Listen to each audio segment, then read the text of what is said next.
오늘 강의 주제는 임원 해임 절차와 관련된 주요한 흐름을 살펴보고 그 각 흐름별로 주요한 쟁점 사항들에 대해서 하나씩 체크해 보도록 하겠습니다. 조합 임원을 해임하는 절차는 크게 두 가지 절차로 볼 수 있습니다. 조합원이 발의 요건을 충족해서 임원 해임 총회 절차를 진행하는 방법이 있고, 또 하나는 조합원들이 혹은 그 대의원 등이 조합장에게 총회 개최 요구를 했으나 조합장이 이에 불응하여 법원의 허가를 득해서 총회를 개최하는 방법이 있습니다. 첫 번째 조합원 발의에 의한 임원 해임 절차를 보면, 조합장 등의 해임총회를 개최하기 위해서는 전체 조합원 중 10분의 1 이상이 총회 개최를 요구해야 합니다. 이를 조합원 발의라고 합니다. 도시정비법에서는 발의자 요건을 조합원 10분의 1 이상으로 규정을 하고 있는데, 이 규정보다 무겁게 혹은 가중해서 요건을 정하는 수가 있습니다. 예를 들자면 조합원 5분의 1 혹은 조합원 3분의 2 이상의 요건을 갖추었을 때만 조합원 발의에 의한 총회 개최가 가능하다. 이렇게 조합 정관에서 규정을 하고 있을 경우, 해당 조합 정관의 규정은 법원 판결에 의하면 무효라고 판단이 될 개연성이 큽니다.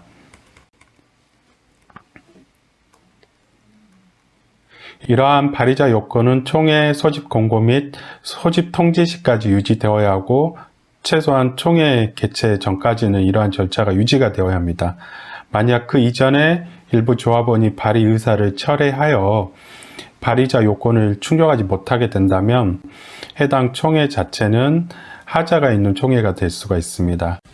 해임총회 소집 통지와 관련해서는 하나씩 쟁점을 보면, 첫 번째로 총회 소집 통지는 정관 규정에 따라 진행을 해야 합니다. 가급적 등기 우편 등으로 발송을 해야 하고, 조합원 명부에 기재된 정확한 주소로 제대로 발송을 하는 게 중요합니다.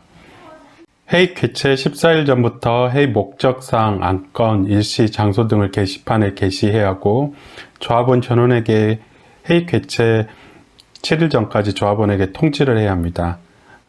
그리고 이전 강의에서 말씀드린 것 바와 같이 2021년 8월 10일 개정된 내용에 의하면 조합원 전원에게 서면 의결권 행사에 필요한 사항을 정하여 조합원에게 통지하도록 하였습니다. 조합에서 명단 공개를 거부할 때 최선을 다해서 통지를 하면 된다라는 것입니다. 발의서 철회 문제와 관련해서는 총회 개최 전까지 처리할 수 있기 때문에 철회 자체가 적법한지 여부가 쟁점이 될 수 있습니다.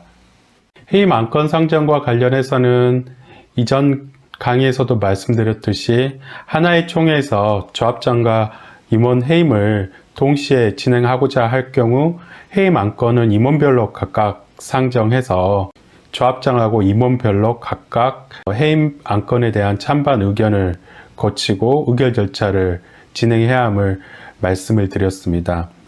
그리고 재개발 재건축 조합의 조합장 등 해임총회에서는 가급적 해임 안건에 대해서만 의결을 하고, 다른 안건들을 상정하는 것은 효력이 배제가 될 수 있으므로 유의를 해야 할 것입니다. 다음으로 해임의 사유 및 소명기의 부여와 관련해서 보겠습니다. 조합장을 해임하고 싶은데 조합 정관에 규정된 해임 사유에 해당하지 않을 경우 해임 의결을 할 수 있는지가 문제가 됩니다. 조합과 조합장 및 조합 임원의 관계는 민법상 신뢰관계를 바탕으로 하는 임관계이기 때문에 임관계가 파탄에 이를 경우 해임이 가능하다라는 게 실무적인 입장입니다. 조합원 발의로 조합장 등의 해임총회를 소집한 경우에는 조합 임원들에게 소명 기회를 부여하지 않아도 될 것인지가 문제가 되지만, 이러한 부분이 쟁점이 될 경우에 법원의 판결에 따라서 총회 결의의 하자가 인정이 될 여지가 있기 때문에 가급적 해당 임원들에게 소명 기회를 부여하는 것이 추후의 분쟁을 예방하는 데 적절할 것으로 보여집니다. 다음 절차는 임원 해임 총회에서 적법한 의결 절차를 거쳤는지 여부이고, 서면 결의서 부분이 가장 주요한 쟁점이 될 것입니다.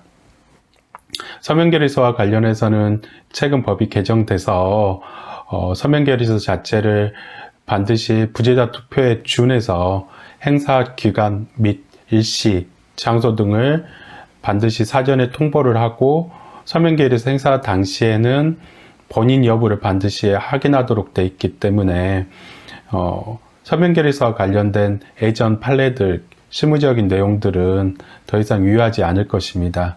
이제는 부재자 투표처럼 서명결의서를 행사하고자 할 경우에는 반드시 사전에 정해진 곳에서 본인 확인 절차를 거쳐서 서명결의서를 행사해야 하기 때문에 서명결의서에 대한 위조 여부라던가 효력 여부에 대한 논란은 많이 수그러질 것으로 보여집니다. 이상과 같이 조합 임원 해임을 위한 총회 개최와 관련해서 각 절차별, 쟁점별로 중요한 쟁점들을 한 번씩 전체적으로 다 한번 확인했습니다. 소수 조합원들이 조합 임원 해임을 총회를 개최하기 위해서 절차적인 하자로 인해서 총회 자체가 무효가 될 수 있는 여지가 있기 때문에 정확하게 총회 개최가 이루어져야 할 것으로 보여집니다. 오늘 강의는 여기서 마치겠습니다.